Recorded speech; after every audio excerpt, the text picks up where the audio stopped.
জি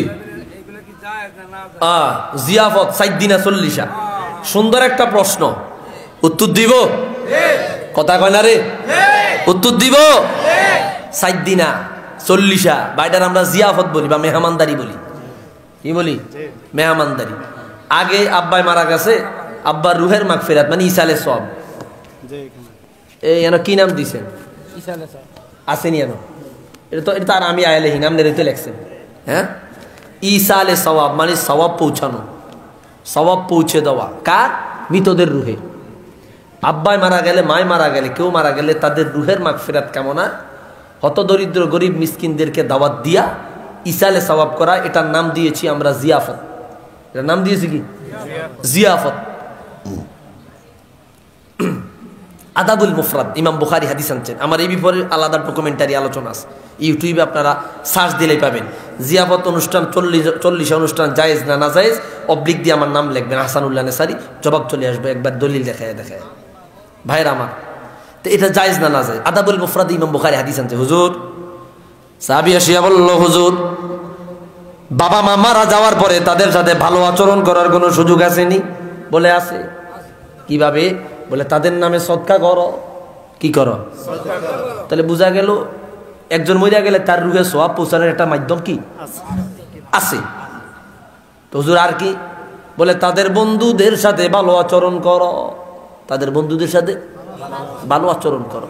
তা আমি করলাম, আমার আব্বার বন্ধুর লাগে ভালো আচরণ, হে সওয়াব আমার বাবার রুহে পৌঁছতেছে। এটাকে বলা আসল। এটাকে বলা কি?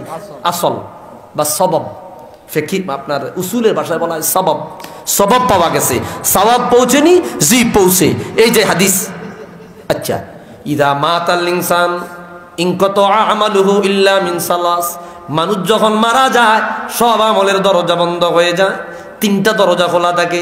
বুঝা গেল রে দুনিয়ায় কেউ আমল করলে তার সওয়াব মৃত ব্যক্তির রুহে পৌঁছে। এটাকে বলে ইসালে সওয়াব।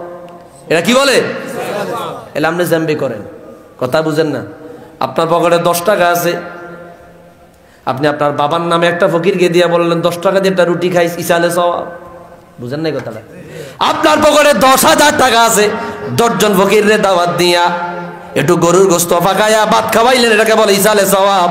এইটা করলে না জায়েজ হয়ে যায়, 10 টাকা দান করলে জায়েজ হয়ে যায়। সওয়াব তো একটাই, ওইটা ছোট অনুষ্ঠান, ওইটা বড় অনুষ্ঠান। কি কথা সত্য নি ভাই? কথাটা বুঝে না আপনারা? 10 টাকা দান করলেন, এটা হয়ে গেল জায়েজ। আর এডি খাওয়ায় না, এই জিয়াবদির বেদাত। মাদ্রাসাতে তিনখানাত 10,000 টাকা দিয়ে ছাগলকে দিয়ে দেন, এই ঘটনা তো এক কেন হইলে টেন যেই লাভ হই কদু। কথা কন না? এটা কি?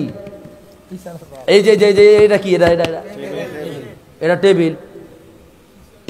আমি যদি কই এটা চেয়ার, টেবিলের নাম কি আছে? তেপায়া। কথাটা বুঝেন?